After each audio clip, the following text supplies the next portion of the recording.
Écoutez, vous n'irez nulle part dans la vie si vous essayez d'être Superman de tout le monde. Prends. Les gens ne s'arrêtent jamais de demander quand ça sort. Alors, encore une fois, les amis, toujours un réel plaisir. Ça fait du bien de savoir qu'on m'attend tard le soir pour une discussion, l'intimité, c'est merveilleux. On reçoit beaucoup de messages, je lis personnellement tous les commentaires depuis un temps. Donc, si vous avez un message à me passer directement et vous avez du mal à le faire, pourquoi ne pas le faire à travers les commentaires? Je peux vous rassurer que je lirai votre message. Donc, balancez un commentaire si vous désirez à propos de la vidéo ou un commentaire personnel ou particulier. Je tâcherai d'y répondre. Si pas par vidéo, on trouvera un moyen. Sinon, si vous n'êtes pas toujours abonné, assurez-vous de vous abonner encore une fois parce que YouTube, depuis un temps, désabonne les gens sans qu'ils ne le sachent. Donc, jetez un coup d'œil pendant que vous y êtes pour vous assurer que vous êtes toujours abonné chez vous.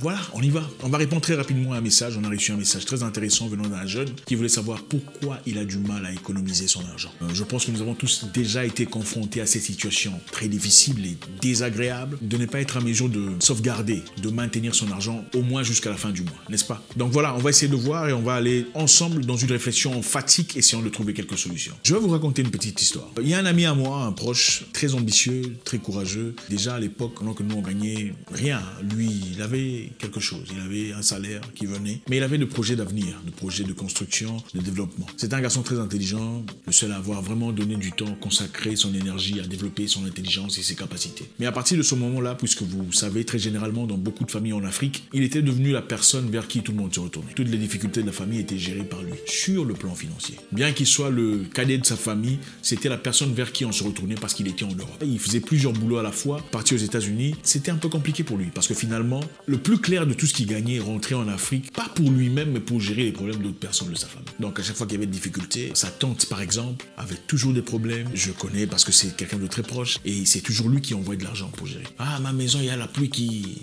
C'est lui qui envoie l'argent pour. Il y a la petite nièce qui est malade, qui a besoin de traitement. C'est lui qui envoie de l'argent. Donc il gérait les problèmes de tout le monde. Et aussi, par-dessus le marché, c'était quelqu'un de bien. Il était vraiment quelqu'un d'agréable, de bonne foi, de bon fond. Mais la finalité était quoi? 17 ans passés à l'étranger, il rentrera finalement, après avoir envoyé de l'argent pour une construction de sa maison, la construction qui n'avait jamais été faite, parce qu'on avait toujours des excuses pour utiliser cet argent pour autre chose. Aujourd'hui, il n'est pas dans de très bonnes conditions. C'est pour simplement vous dire, autant vous gagnez de l'argent, autant vous pouvez être quelqu'un de bien.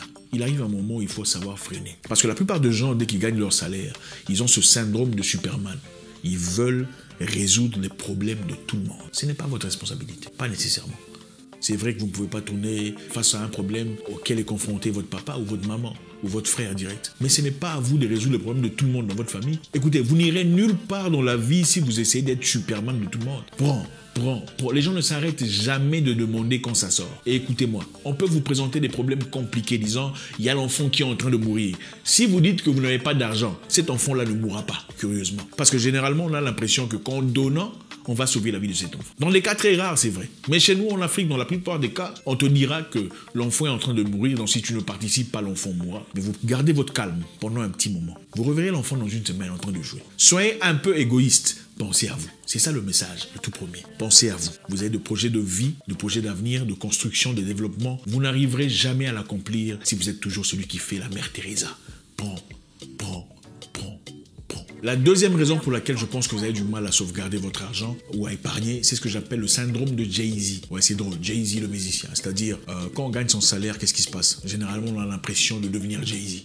Vous savez ce que c'est pour ceux qui sont salariés. Quand vous gagnez votre salaire à la fin du mois, il y a le paroxysme de la joie. Oh, il y a l'argent, vous allez à la machine et ça sort. Ça fait du bien. Qu'est-ce qui se passe ensuite? Vous allez vivre votre vie. Généralement, la première semaine, on achète des pizzas, on achète des hamburgers, on sort, on fait tout ce qu'on a envie de faire très facilement, n'est-ce pas? On est fatigué, on a faim, on ne cuisine pas. Si on avait l'habitude de faire un petit truc à la traditionnelle, on ne le fait pas. On va rapidement prendre des emportés, n'est-ce pas? Le syndrome des Jay-Z. C'est-à-dire, vous vous sentez riche, oubliant que c'est simplement un salaire de 1200 € ou peut-être moins, pour beaucoup de personnes d'ailleurs. Troisièmement, qu'est-ce que vous faites? Vous allez au restaurant, vous mangez, on vous dit que ça coûte 85 € par exemple, vous donnez 100 € ou 100 $, vous ne demandez pas l'échange, n'est-ce pas? Ça se passe pendant au moins 10 jours pour ceux qui sont forts. En tout cas, beaucoup moins pour ceux qui sont faibles. On vous dit un truc coûte 50 $, vous donnez 100 $, vous ne demandez pas l'échange. Petit à petit, qu'est-ce qui se passe? En réalité, vous donnez un bon pourcentage, peut-être si pas 20% de votre salaire, en distribuant comme ça gratuitement. Gardez l'échange, gardez la monnaie, gardez la monnaie. Gardez la monnaie est l'une des raisons pour lesquelles beaucoup de gens sont pauvres et continueront à rester pauvres. Vous faites tomber tomber de l'argent, $1, $5, vous ne ramassez pas. Beaucoup de gens le font, je le fais aussi. Je sais exactement de quoi je parle. Tu fais tomber de l'argent devant les gens, tu fais semblant comme si tu étais riche. L'une des raisons pour lesquelles beaucoup de gens ont du mal à garder l'argent, c'est parce qu'ils veulent prétendre être riches pendant qu'ils ne sont pas. Il faut vivre selon ses moyens. Il ne faut pas acheter des choses qui sont plus chères que ce que tu gagnes. Il faut vivre, vous pouvez vivre une vie bien avec ce que vous avez. Comme je le dis très souvent, mon père n'a jamais été une personne riche. On n'a jamais eu de voiture chez nous. Mais on était bien parce qu'on vivait en accord avec ce qu'on avait. Le syndrome de Jay-Z, acheter des trucs dont vous n'avez pas besoin, donner de l'argent maladement ou avec ostentation, faire des choses qui n'ont pas d'importance. 3. Donc pour les hommes, c'est le syndrome de Jay-Z. Pour les femmes, c'est le syndrome de Rihanna. Rihanna simplement parce que voilà, vous voulez vous faire belle tout le temps, tout le temps. C'est bien de se faire beau, c'est très intéressant. Se faire belle, c'est bien. Mais écoutez, si votre homme est incapable de vous aimer à votre juste valeur, à votre juste nature, je ne pense pas qu'il vous mérite. Ce n'est pas en vous déguisant ou en changeant votre visage que vous avez de la valeur. Si on ne vous aime pas en réalité, on ne vous aimera pas. Si vous avez de faux cheveux, des fausses babouches, des fausses jambes, des faux visages. Il faut qu'on vous aime vous pour de vrai. Pas ce que vous prétendez ou vous devenez. Votre transformation n'est pas votre vraie réalité. C'est-à-dire, vous n'avez pas besoin d'acheter des ongles 4 fois par mois. Ce n'est pas important. Si vous en faites beaucoup de fois, essayez de revoir. Les achats inutiles, les ongles, les faux cheveux, surtout les faux cheveux. Les femmes noires, camerounaises, ivoiriennes, congolaises qui deviennent chinoises. Ça sert à quoi tout ça? Vous avez besoin d'argent, vous n'avez pas besoin de tout ça. Si ces histoires vous apportent de l'argent, génial. Je répète, si ces histoires vous apportent de l'argent, très bien. Si ce n'est pas un investissement, c'est une perte. Syndrome de Jay-Z ou de Rihanna. Alors, comment trouver une solution? Comment résorber cette histoire? Comment améliorer sa situation sur le plan financier? Premièrement, à partir du moment où vous recevez votre salaire, payez-vous d'abord. C'est-à-dire, payez au moins 10% de ce que vous gagnez à vous-même. Qu'est-ce que moi je faisais? J'avais l'habitude de créer un nouveau compte. C'est-à-dire, j'ai un compte bancaire où on me paye mon salaire, mais j'ai un autre compte bancaire d'épargne ou savings account, un autre compte bancaire d'épargne où je ne mets que de l'argent que je ne touche pas. Généralement, ça dépend des banques. Certaines banques vous donnent des possibilités d'avoir de l'argent épargné quelque part où vous n'y aurez accès qu'après 32 jours, compte de 32 jours, comme on disait. C'est-à-dire, cela vous empêche de toucher cet argent à volonté. Payez-vous avant, donc à partir du moment où vous recevez votre salaire, que cet argent quitte ce compte bancaire principal pour aller à un compte bancaire secondaire.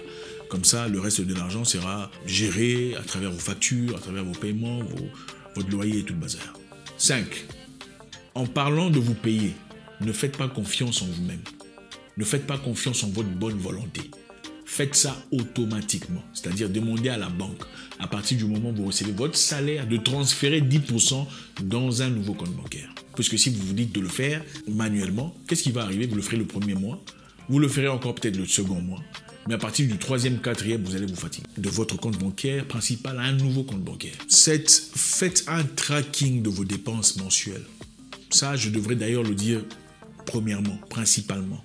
En prélude, faites un tracking de vos dépenses. Généralement, on dépense beaucoup d'argent dans des choses qu'on ne sait pas. Parce que quand on vous demande, vous avez dépensé cet argent en faisant quoi? Vous ne savez pas. Vous aviez de l'argent. On te dit, j'avais $1000, j'en avais 2000. Tu as fait quoi? Vous ne vous en souvenez pas. Écrivez sur papier. Tout ce que vous faites avec munitie, avec détail. J'ai dépensé de l'argent à acheter une sardine. J'ai dépensé de l'argent à acheter des chaussures, 50. J'ai dépensé de l'argent à acheter des chaussettes.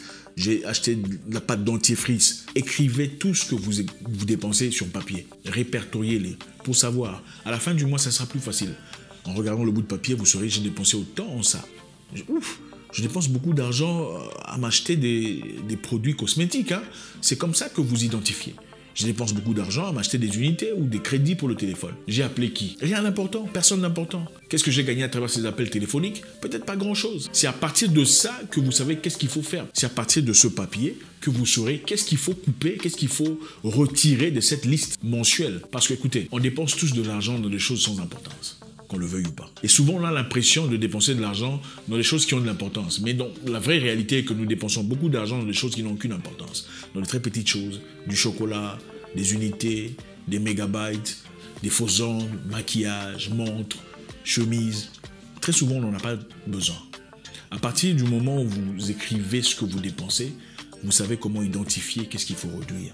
Réduire les emportés, par exemple. vous décidez de cuisiner à la maison au lieu d'aller acheter des emportés chaque jour qui ne sont pas substantiels sur le plan alimentaire et qui ne sont que des dépenses en réalité. Donc écrivez vos dépenses pour pouvoir résorber les problèmes. Encore une fois les amis, il y a beaucoup de choses à dire. On ne pourra malheureusement pas tout finir ou tout identifier ici dans une seule vidéo. Vous voulez autre chose, des sujets plus percutants dans ce sens? Faites-nous savoir, comme ça on pourra développer. C'est toujours intéressant. J'espère avoir répondu à la question de mon confrère. Comment préserver de l'argent? Comment sauvegarder son argent? J'espère vous parler encore très bientôt dans une nouvelle vidéo. Au revoir.